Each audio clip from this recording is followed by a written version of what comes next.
নমস্কার, আপনারা দেখছেন ডিজিটাল কলকাতা। আমি অ্যাঙ্কার রূপাই ঘোষ আপনাদের সাথে। চলুন বন্ধুরা, আজকে নিউজ দেখে নেওয়া যাক। প্রাক ঐতিহাসিক যুগ থেকে সব মানুষের জীবনেই ঐশ্বরিক প্রভাবের সাথে জ্যোতিষশাস্ত্রেরও কিছু না কিছু স্পর্শ রয়ে গেছে। আদি গুরুকুল ইনস্টিটিউট অ্যান্ড রিসার্চ ফাউন্ডেশনের উদ্যোগে দ্বিতীয় বর্ষের সম্মেলন উলুবেড়িয়া কফি হাউস ক্লাসিকে সুসম্পন্ন হয়ে গেল। তারই কিছু টুকরো টুকরো অংশ আপনাদের সামনে তুলে ধরলাম। অন্ধকার আর মানে আলো, যিনি আলোর পথ, অন্ধকারের পথ থেকে আমাদের আলোর পথের দিশা দেখায়, তিনিই হচ্ছেন গুরু।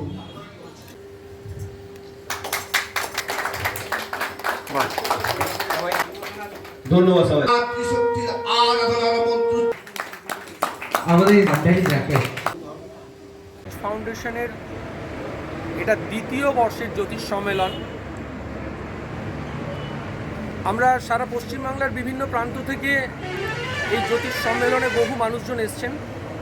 অতএব আজকে আমার বার্তা Adi Gurukul institute and research foundation গঠনই হয়েছে এই জন্য যে আপনারা সঠিক জ্যোতিষ শিখুন, সঠিক তন্ত্র শিখুন, সঠিক পৌরত্ব শিখুন, সঠিক বাস্তুটা শিখুন এবং সর্বোপরি মানুষকে কোনো রকমভাবে মিসগাইড করবেন না। অনেক লোকের অনেক জ্যোতিষের সমাগম হয়, ভালো প্রত্যেক মানুষই যাতে আমাদের সাথে সম্মিলিত হতে পারে। দিদি, নতুন বছরে কিছু বার্তা দেবেন? নতুন বছরের বার্তা বলতে এটাই, কারণ এখনকার কর্মব্যস্ততার যুগে সবাই খুব ব্যস্ত থাকেন, তবুও বলবো ঈশ্বরের সাধনা ছাড়া কোনো কিছুই তো সম্ভব নয়।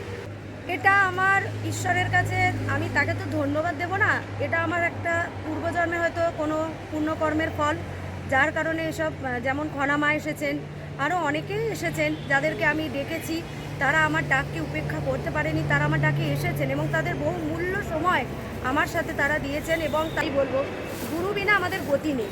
তারাপীঠে আমাদের এই একটা আদি গুরুকুলের ব্রাঞ্চ আমরা ওপেন করতে চলেছি।